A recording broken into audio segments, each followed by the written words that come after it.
பாராவதி படம்னு கேள்விப்பட்டிருக்கீங்களா? அப்படி இல்லன்னா, இந்த தக் லைஃப் படத்த பாருங்க. நாங்க ஏன்டா நடிச்சாமத்துல சுடுகாட்டுக்கு போனோம். வந்து நின்னது குத்தவாடா. ஆனா, ஒண்ணு மட்டும் 100% கேரண்டி. கிளைமாக்ஸ்ல விண்வெளி நாயகான்னு தீம போட்டு, கமல் கண்ணாடி போட்டு போறப்ப கண்டிப்பா நீங்க சிரிப்பீங்க.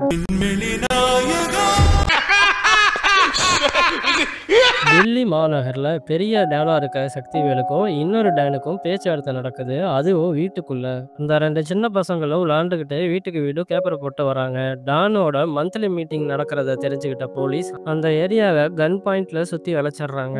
அப்போ பேப்பர் போட்டுட்டு இருந்தவங்க வர போலீஸ்ன்னு நினைச்சு சக்திவேலோட ஆளுங்க ஷூட் பண்ணிடுறாங்க. அதனால போலீஸ்க்கும் டான் குரூப்புக்கும் கன் ஷூட்டிங் நடக்குது. இறந்து போனவரோட பையனை காப்பாத்தி சக்திவேல் கூட்டிட்டு வந்துடுறாரு. ஆனா அந்த சண்டையில அவரோட தங்கச்சி தொலைஞ்சு போயிடுறா.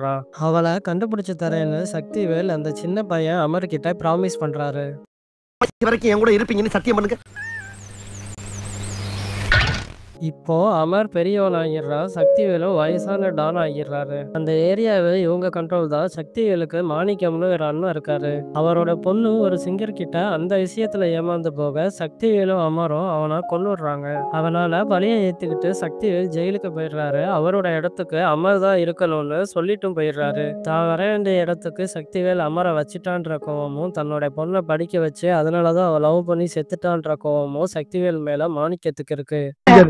ஏன்னா மூக்கு புடப்பா இருந்தா சில நேரத்துல இப்படி எல்லாம் யோசிக்க தோணும்.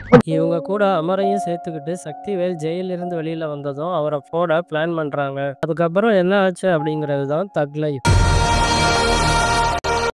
கமலும் சிம்புவும் கீப்பா படத்துல திரிஷாவை யாரு வச்சுக்கிறாங்க அப்படிங்கிறது தான் கதையா, நெக்ஸ்ட் இல்ல டான் பதவிக்கு அடுத்து யாருன்னு சொல்றது தான் கதையா, நெக்ஸ்ட் இல்ல கமல் அண்ணன் நாசர் தன்னோட பொண்ணை கமல் படிக்க வச்சு கெடுத்துட்டாரு அப்படிங்கிறது தான் கதையா, நெக்ஸ்ட் சரி இதெல்லாம் இல்லாம சிம்பு தன்னோட காணா போன தங்கச்சியை கண்டுபிடிக்கிறது தான் கதையான்னு படம் எடுத்தவங்களுக்கே தெரியுமான்னு தெரியல.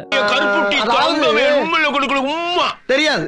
இதெல்லாம் போதாதுன்னு ஆஸ்கார் நாயகன் வேற சீனுக்கு சம்பந்தமே இல்லாம படம் முழுக்க பேண்ட் வாசிச்சுக்கிட்டே இருக்காரு. இந்த பாட்டை கேட்ட உடனே என் நாடி நரம்பெல்லாம் அடி போச்சு.